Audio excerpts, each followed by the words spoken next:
जिनको लेके आपके एग्जाम में लगातार प्रश्न पूछ रहे हैं, उनका संबंध बिहार के किन किन जिलों से होता है।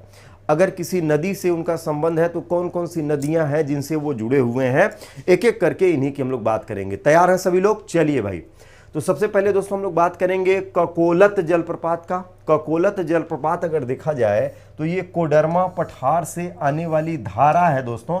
ये धारा भी लोग कहते हैं, इसके अलावा यहाँ पर अगर देखा जाए तो ये धारा नदी भी कहलाती है स्थानीय स्तर पर, यानी स्थानीय स्तर पर अगर देखा जाए तो यहाँ पर ये धारा नदी हो जाती है। तो ककोलत जलप्रपात, ककोलत ये नवादा क्षेत्र में स्थित है। आपके एग्जाम में सबसे अधिक बार पूछा जाने वाला जलप्रपात है भाई, तो ककोलत जलप्रपात, ककोलत नवादा के अंदर, इसको यहां से करेंगे।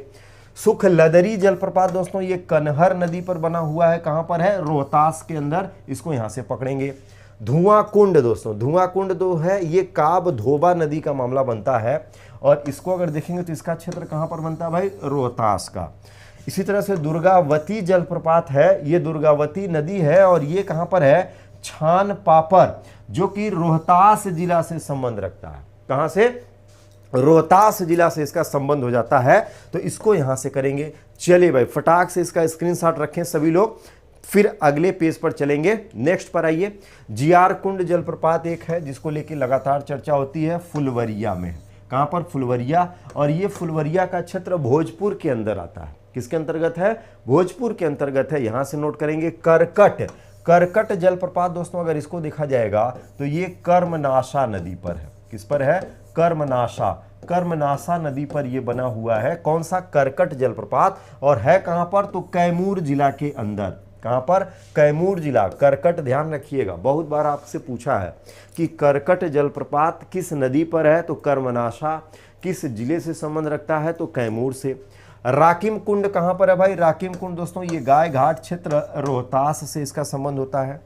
इसी तरह से अगर देखेंगे तो ओखरीन कुंड है एक, ओखरीन कुंड दोस्तों ये गोपथ नदी है, रोहतास के अंदर, यहां पर है। मझर कुंड जलप्रपात दोस्तों ये भी रोहतास में ही है, लेकिन सासाराम क्षेत्र के अंतर्गत है।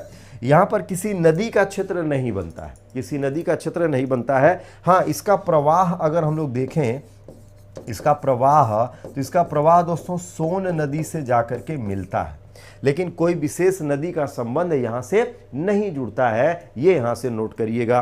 तो मझर कुंड जलप्रपात दोस्तों ये सासाराम, रोहतास के अंदर ही ये भी बनेगा। देवदारी जलप्रपात कर्मनाशा नदी पर है, और ये कहां पर है? यह भी है रोहतास के अंदर, इसको यहां से करेंगे, ये ध्यान रखेंगे सभी लोग। क्लियर? चलिए भाई, फटाक से निपटाइए। तो इसका भी स्क्रीनशॉट अपने पास रखेंगे, क्योंकि आपके एग्जाम में छपने वाले ये सब जलप्रपात लगातार पूछते हैं। क्या है? लगातार। हाँ, अब तो भाई ठंडी चल रही है, तो ठंडियों में तो जलप्रपातों के इर्द गिर्द लोग पर्यटन के लिए जाते हैं, लेकिन स्नान बहुत कम ही लोग करते हैं। लेकिन गर्मियों में अगर यहाँ पर देखेंगे तो लगातार दोस्तों भीड़ लगी रहती है, जो कि इस क्षेत्र की विशेषता का प्रदर्शन माना जाता है।